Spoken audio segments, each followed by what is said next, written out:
The McDonald's playground was eerily quiet tonight. It was almost as if the world had ended and only I was left. I was on my break, leaning against the yellow and red plastic castle, watching the shadows dance across the rubbery safety flooring. Something didn't feel right. A chill ran down my spine, making my arms break out in goosebumps. But I brushed it off, thinking it was just my overreactive imagination getting the better of me. I should have known better. I should have listened to that tiny voice in the back of my head. Because that's when I saw her. A little girl, no more than 5 years old, standing by the swing set, her eyes wide with fear. And she was pointing at something behind me, something that sent a shiver down my spine. I turned around, my heart racing, and there he was. A man, dressed head to toe in black, his face obscured by a sinister mask. He was holding a sharp object, glinting in the dim light of the security lamps. My blood ran cold. I knew without a doubt that he was here for the little girl. That he was here to hurt her. And I knew without a second of hesitation that I couldn't let that happen. I took a deep breath, trying to steady my nerves. And then I charged at him. He must have heard me coming, because he turned his head in my direction. For a moment, our eyes met, and I felt the surge of adrenaline course through my veins. I didn't know what he was thinking, but I knew I had to be faster. I tackled him to the ground, the air whooshing out of my lungs as my shoulder connected with his ribs. He let out a grunt of pain, but he didn't go down easily. He struggled against me, trying to free his arm, the sharp object glinting in the darkness. I could feel the weight of his body pressing down on me, but I refused to give up. I was not letting him hurt that little girl. The fight went on for what it felt like an eternity. But eventually, my training as a McDonald's employee kicked in, and I managed to pin him down. I grabbed the weapon out of his hand and held it above his chest, my fingers trembling with fear and anger. "Stay back!" I growled, my voice shaking. "You are not going near her!" He didn't move, just lay there, gasping for air, his chest heaving up and down. I glanced over at the little girl, who had retreated to the safety of the playhouse. Her big, frightened eyes were locked on us, tears streaming down her face. I wanted to reassure her, to tell her that everything was going to be okay, but the words stuck in my throat. All I could do was stare back at her, hoping that my expression would convey the same message. Suddenly, the sound of police sirens filled the air, growling louder with each passing second. Relief washed over me as I realized that help was on its way. I didn't have to face this monster alone. But even as the police cars pulled up and officers swarmed the playground, I couldn't help but feel a sense of guilt creeping up on me. I knew my life would never be the same again. I had saved the girl. But at what cost? I had confronted a potential predator, but in the process, I had become a part of something much larger, something much darker. As the police led the man away in handcuffs, I could feel the suspicious glances burning into the back of my neck. And I knew that from now on, no matter how hard I tried, I would never be able to go back to my old life. The shadows have claimed me, just as surely they had claimed her. The little girl was taken away by her parents, their tears of gratitude mixing with their own. I couldn't help but wonder if they would ever understand the cost of their relief. If they would ever know the weight of the burden I'd just taken on. I tried to push the thought away, but I lingered in the back of my mind, like a phantom limb that refused to heal. In the days that followed, The news was filled with stories of other children who had disappeared from playgrounds and schools. The police questioned me over and over again, trying to piece together what had happened. They wanted to know how I'd known, how I'm being able to stop him. But I couldn't bring myself to tell them the truth. Not yet. I knew that from now on, my life would never be the same. I would always be looking over my shoulder, waiting for the next shadow to fall. And as much as I tried to ignore it, I couldn't help it but feel a strange sense of responsibility for those missing children. As if somehow by saving the little girl, I had unleashed a darkness upon the world that could not be contained. The weight of this knowledge grew heavier with each passing day, until it felt like it was crushing me. And then, one night, as I lay awake in bed, staring at the ceiling, I heard a knock at my window. Fear shot through like a bolt of lightning, but I forced myself to get up, to cross the room. I unlocked the window and pushed it open, a cold breeze rustling the curtains. Standing there, in the moonlight, was the man in the mask. He held up a small, crude drawing of me, his eyes empty and lifeless. In his other hand held a knife. And as I climbed through the window, I knew that my nightmares had only just begun. It's been another long, uneventful shift at McDonald's. The smell of French fries and burger meat fills the air as I scrub down the counter for the 10th time today. I'm Frank, by the way, a middle-aged man who's been stuck in this dead-end job for far too long. It's not that I mind the work, really. Like right now, for instance. The restaurant is closed for the night, and yet I can swear I hear faint voices coming from the back alley. They sound off. Like they're not coming from human mouths. My skin crawls as I glance at the clock. It's only been an hour since I locked up, but it feels like I've been here for hours. The air is thick with unnatural stillness, and the fluorescent lights flicker ominously. I tell myself it's nothing, that it's just my imagination playing tricks on me. But deep down, I know something is wrong. Something is waiting for me. I turn my attention back to the counter, wiping down what it feels like a millionth time tonight. As I scrub, I can't help but notice the way the shadows dance along the wall, as if they're trying to form words or images. My heart races as I try to ignore them, focusing instead on the rhythmic sound of my scrub brush against the grimy tile. Just as I'm about to finish up, I hear it. A low, guttural groan coming from the back alley. My heart seizes in my chest, and my breath catches in my throat.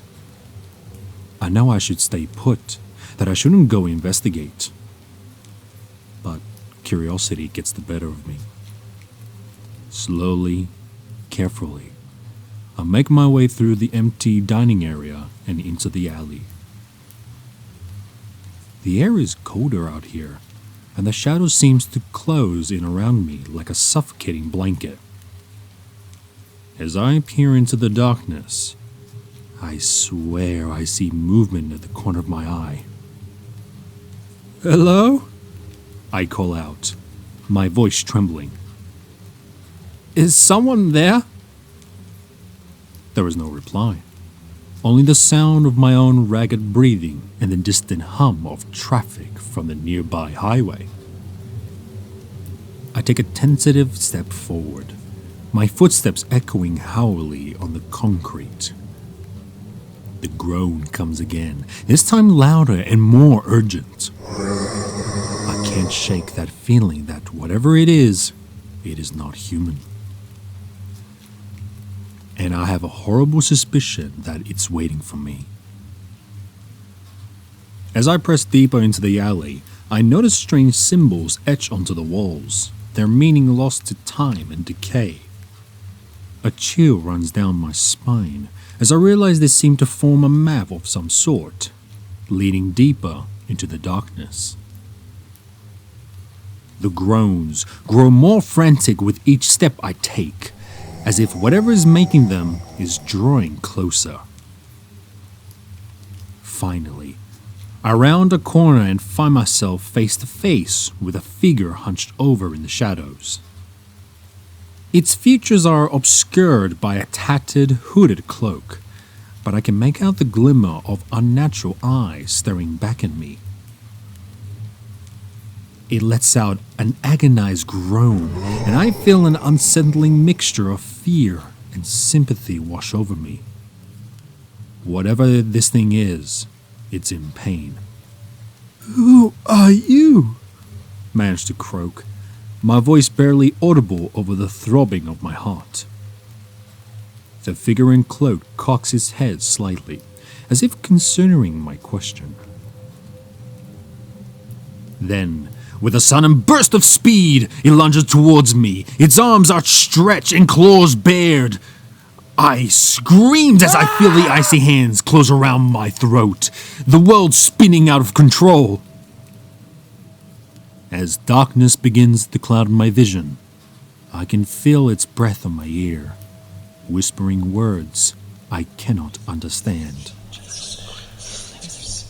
And then, just as suddenly as it began, the pressure of my throat releases, and I collapse to the ground, gasping for air. When I look up, the figure in cloak is gone, vanished into the shadows once more. I struggle to my feet, still wheezing and coughing, and stumble back into the restaurant. As I lock the door behind me, I can't help but wonder if whatever it was has truly gone, or if it's still out there waiting for its next chance to strike. The rest of the night passes in a blur of disbelief and confusion. I clean up the mess in the alley and locked up as usual, but I can't shake the feeling that something has fundamentally changed. The air seems charged with an electricity I can't quite describe, and the shadows seem to dance and writhe as if they were alive. I try to convince myself that it was a bad dream, or maybe a hallucination brought on by exhaustion and stress. But as I lay awake in bed that night, the memory of those glowing eyes and claws digging into my skin haunt my thoughts. The days turn into weeks, and I continue to work at the restaurant, growing more and more paranoid with each passing hour. I find myself checking the alleyway constantly, peering into the shadows for any sign of movement. I tell myself that it's for the safety of customers, but I know deep down it is because I'm afraid. Afraid for whatever it was will come back for me. The strange symbols in the alley continue to haunt my dreams, their meaning ever elusive. I try to research them online, but every search leads to a dead end. I even consider consulting with a historian or linguist, but something holds me back. I feel as if doing so would be admitting that what happened was real. And I am not quite ready for that yet.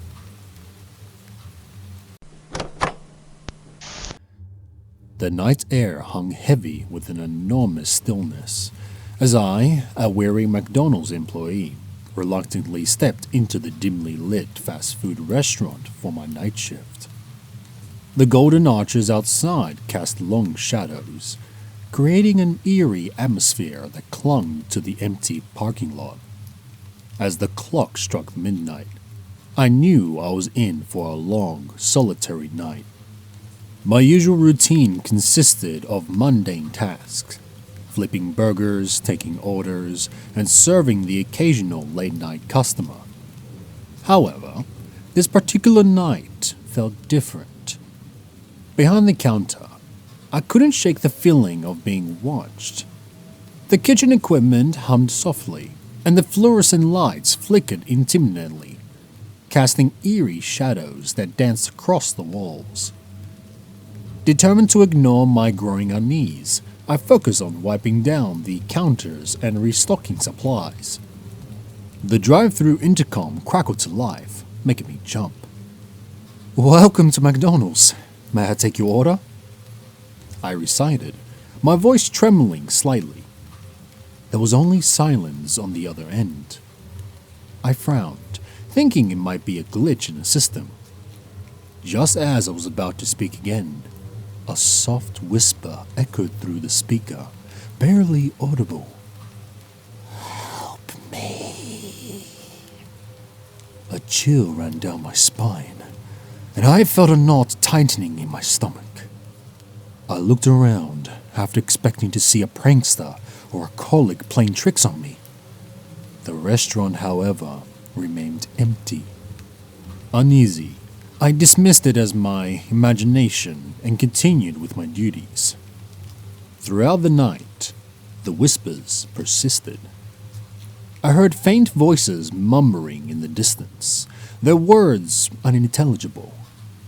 As I moved from the kitchen to the dining area, the temperature seemed to drop, and an invisible presence tugged at my clothing.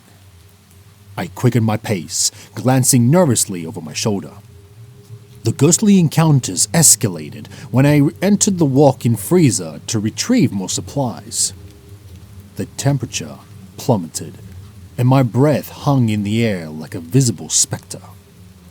As I reached for a box on the high shelf, the heavy door slammed shut behind me with a resounding thud. Panic set in as I frantically pounded on the door, my breath forming mist in the icy air. The whispers grew louder, now echoing within the confined space. "Release us," they pleaded, sending their shivers down my spine. With a surge of adrenaline, I forced the freezer door open and stumbled out, gasping for breath. I hesitated, but pressed on with my duties, feeling a heavy weight on my shoulders. The once familiar hum of the kitchen equipment now sounded like a haunted melody. As the night wore on, my fear intensified. The voices became more insistent, the messages more desperate. I couldn't escape the feeling that the spirits were trying to communicate something important, something unresolved from the past. But what could I do? In the early hours of the morning, as the first days of dawn illuminated the empty restaurant, the whispers finally ceased. Exhausted and terrified, I slumped into a booth questioning my sanity. Was it all a figment of my imagination? A result of sleep deprivation? Or had I truly encountered restless spirits trapped in the confines of the McDonald's? With a trembling hand, I reached for my phone, intending to call for help or share my harrowing experience with someone. As I scrolled through my contacts, I noticed an old newspaper article about the McDonald's location. The headline sent a chill down my spine. Tragic incident claims lives at local fast food restaurant. The article detailed a fire that had engulfed the restaurant years ago, leading to the loss of several lives. The spirits I encountered were the echoes of the past, yearning for release. As the realization dawned on me, I couldn't help but wonder if I had played a part in helping those lost souls find peace. From that night forward, the McDonald's held an unspoken understanding with the supernatural. I continued my night shifts, now accompanied by a newfound awareness of the spirits that lingered. The whispers have stopped, but the lingering presence served as a haunting reminder of the otherworldly events that had unfolded in the dead of night. The once ordinary fast food joint had become a nexus between the living and the departed, forever bound by the shared experience of that fateful night. As time went on, I delved deeper into the history of the McDonald's location. I discovered that the fire had been particularly gruesome, claiming not only the lives of employees, but also customers who had been enjoying their meals. The souls of the departed, it seemed, found no peace. The restless spirits tethered to the place they once frequented. One night, as I was closing up, I felt a subtle shift in the atmosphere. The air grew charged, and a faint glow emanated from the corners of the restaurant. The spirits had returned, but this time they didn't convey fear and desperation. Instead, I felt a sense of gratitude. A spectral figure materialized before me, a silhouette in the shape of a woman. The figure's eyes held a mix of sorrow and relief, and a soft, ethereal voice filled the air. "Thank you for hearing us. Thank you for helping us find peace." The apparition reached out a transparent hand, and I, despite of my initial fear, extended mine. A gentle warmth enveloped me, and a flood of emotions washed over me, as it was if the spirits were expecting their gratitude through a shared connection. From that moment on, the supernatural occurrences at McDonald's became less frequent. The once restless spirits seemed to have found solace, the presence now more of a confronting one than a haunting one. I continued my shifts, not as an employee haunted by the paranormal, but as a guardian of sorts, watching over the departed souls that had finally found rest. I had just finished mopping the floors after a group of kids spilled their drinks all over the tiles, accidentally having a little bit too much fun at their birthday party. I had been working at McDonald's for 3 years at this point, and pretty much I've seen it all. But at a glance, as I was putting the mop away, I noticed the floor to the employee bathroom was slightly open. Which is strange, it's a very heavy door and it always closes itself. But I couldn't ignore it. I had to investigate. Slowly and cautiously, I pushed the door open and stepped inside. The fluorescent light flickered above me, casting eerie shadows on the tiled walls. The bathroom was empty except for a single figure crouched in the corner, his face painted white with a grotesque grin painted red right around the edges. It was Jake, one of the cooks. He was holding a pair of scissors and muttering to himself under his breath. "Jake? Hey man, what are you doing?" I called out to him, my voice wavering. There was no response. I took a step closer, but before I could say anything else, Jake sprung up from the corner and lunged at me, his hands outstretched. I dodged to the side, barely avoiding his grasp. My heart pounced in my chest as I realized that something had seriously gone wrong with my old friend. "Jake, it's me, Tim. You know me," I said, trying to keep my voice calm. "We need to talk about what's going on. You're not acting like yourself." He continued to advance on me, his movements jerky and unnatural. "Jake, stop," I begged, backing up until my back hit the door. "There's no need for this." As I spoke, he laughed, a maniacal cackle that sent a chill down my spine. "There's every need to this, Tim," he hissed, his voice twisted and distorted. "I am the Joker, and I'm here to watch the world burn." With that, he lunged at me again, his fingers wrapping tightly around my throat. I struggled for breath, feeling my vision start to fade as my airways closed. Just as I thought it was all over, I felt something cold and metallic press against my back. "You're not Joker, Jake," I managed to croak out. "You're just some guy who used to work here." He squeezed harder, and my vision went black. In the final moments before I lost consciousness, I heard him laugh again. A horrifying sound that seems to echo through the bathroom and beyond. When I awoke, I found myself lying on the cold floor, my throat burning and my vision blurry. Jake was gone, but the scissors that he had threatened me lay beside me, blood pooling around them. The bathroom was empty, and the only sound was the muffled din of customers in the restaurant. I staggered to my feet, grabbed a handful of paper towels to staunch the flow of blood, and fled the McDonald's, never to return. Word spread quickly though, the theater about of what happened, and I found myself shunned by my coworkers. No one could believe that Jake, their friend and colleague, could have done something so terrible. But I knew the truth, and it haunted me for days. I saw the way his eyes have turned, the way he moved, the way he'd laughed.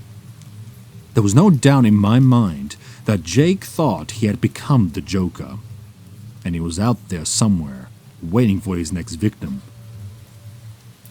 I couldn't bear the thought of anyone else going through what I had, so I decided to take matters into my own hands. I dug through the employee files until I found Jake's address, and I made the decision. I would confront him. My heart raced as I pulled into the driveway, wondering what I'll find inside. The house was dark and silent, but I knew he was in there somewhere. With a deep breath, I stepped out of my car and walked up to the front door. I hesitated for a moment, then raised my hand to knock. As my knuckles connected with the wood, I heard movement inside, and a moment later, Jake answered the door. His face was still painted white, the grin red and twisted. It looked at me with empty eyes. "Tim," he said, his voice hoarse and distorted. "I've been expecting you." I took a step back, my heart pounding in my chest. Jake, I don't understand what's happening to you. You have to stop this. You're not the Joker. He laughed, a cold and eerie sound that sent a shiver down my spine. Jake, we can get you some help. Find someone who can help you understand what's happening. Jake took a step forward, his eyes boring into mine. There's no help for me, Tim. There is only chaos and destruction and the thrill for the hunt. I felt a chill run down my spine as he spoke. Jake, please, you don't mean that. You don't want this. You don't want to hurt people.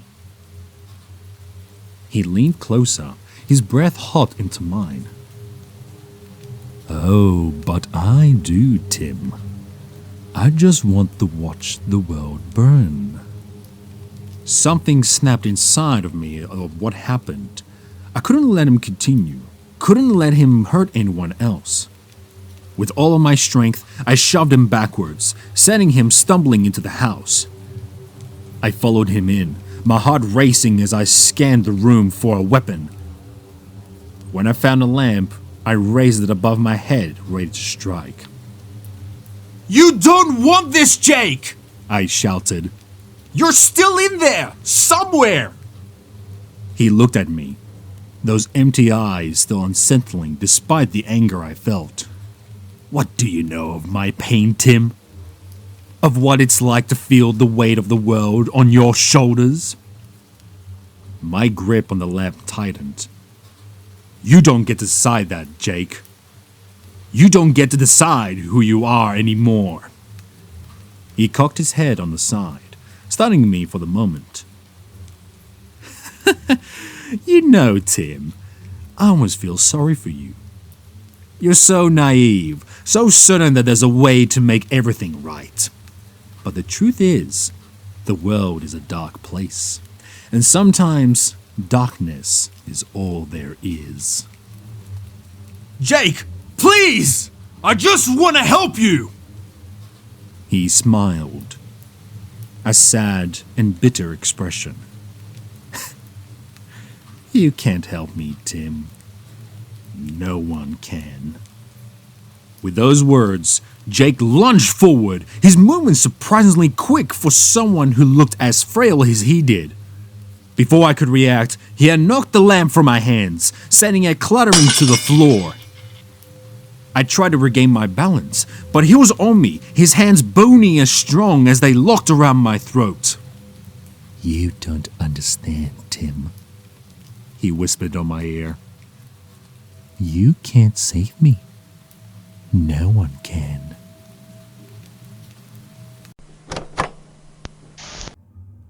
As I slid into my usual spot behind the register, the familiar scent of fries and burgers greeted me like an old friend. It was another long, quiet night at McDonald's drive-thru, the only light coming through the faint glow of the golden arches and the stars above. The air was cool against my skin, a welcome relief from the relentless summer heat. I adjusted my headset and gave back a quick glance at the security monitor when a strange figure caught my eye. At first, I thought it was just a trick of the light, but as I focused, I realized it wasn't. There, in the drive-thru lane, stood a creature unlike anything I have ever seen before. Its long limbs and glowing eyes seemed to pulse with an unworldly energy, and I couldn't help but feel a shiver run down my spine. I hesitantly reached for the intercom, my heart racing as I wondered what I should say to this thing. Hi? You can't be here. This is a restricted area. You need to leave. I stammered, my voice quivering slightly. The creature didn't move, its eerie gaze never leaving me. I waited, my ears straining for any sound, but the only thing I could hear was the distant hum of the fryers and the cars passing by on the road outside. The minutes ticked by, and still the creature didn't budge. A strange sense of curiosity began to replace my fear. I took a deep breath and tried again. Look, I don't know who you are or what you want, but you need to leave. This isn't the place for creatures like you. I said, my words coming out more confident than I felt. Again, the creature remained silent and motionless, its glowing eyes unblinking. As the eerie minutes stretched on, the eerily silence was interrupted by the faint sound of the car horns in the distance. I glanced at the security monitor and saw the growing line of cars forming outside the drive-thru. Word of my encounter was spreading, and the people was coming to see in for themselves. I felt a strange mixture of fear and excitement wash over me. Maybe, I thought, this creature wasn't so bad after all. Maybe it was just trying to bring some excitement into my boring old life. The creature seemed to sense my newfound curiosity as its glowing eyes flickered in my direction. I took a deep breath and decided to try communicating with it again. Hey, I am Emma. Can you talk to me? I asked, my voice barely above a whisper. There was a long pause, and then the creature's image in the security monitor shifted, as if it were trying to respond. Images and feelings began to flash through my mind, like a distorted dream. I saw strange, alien landscapes and felt a strange of peace and wonder wash over me. I couldn't understand what it was trying to say, but I knew that it was trying to communicate with me.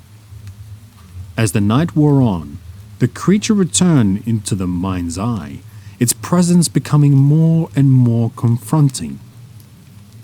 I began to look forward to our late-night chats, finding solace in the knowledge that something beyond my mundane existence still existed. The news of my encounter spread like wildfire, and soon the normally empty drive-thru was teeming with people all hoping to catch a glimpse of the mysterious being. I found myself telling stories about the creature to anyone who would listen. My once ordinary job at McDonald's transformed into something more akin to a midnight circus act. And then, one night, it happened. The creature returned, its ethereal form filling the security monitor once more. I felt a thrill of anticipation run through me as I wanted for it to speak. The images it showed me were more vivid than ever before, and I found myself lost in the world of strange and beautiful visions. As the hours passed, I began to realize that the drive-thru, once the epitome of banality, had become a gateway to something much more profound. It was a place where the ordinary and the extraordinary intersected, where the line between reality and fantasy blurred and shifted with each passing moment. And as I sat there in my little booth, I knew that I would never be the same again. News of my encounter spread even further, drawing in people from all corners of the globe. Scientists and philosophers alike descended upon the drive-thru, each hoping to unlock the secrets of the creature and its otherworldly communications. But despite their best efforts, they could not replicate the connection I shared with it. It seemed that I was the only one who could truly understand the creature's intentions. As time went on, the creature's visits became less frequent, but the impact it had on my life remained. I left my job at McDonald's and wrote a best-selling book about my experiences, sharing the lessons I had learned from the creature with the world. My life had been transformed from the mundane to the extraordinary, all because of a chance of encounter in the drive-thru. As I reflected on those fateful nights, I knew that I would never forget the creature's words, or the profound effect it had on my life. In the end, the creature's identity remained a mystery. Its true form and intentions forever shrouded in the realm of speculation. But to me, it would always be a symbol of hope and wonder, a reminder that even in the most ordinary of places, the extraordinary can be found if one only looks closely enough. And so, I continued to wait for those rare magical nights when the creature would appear once more, its glowing eyes beckoning me back into a world of limitless possibility.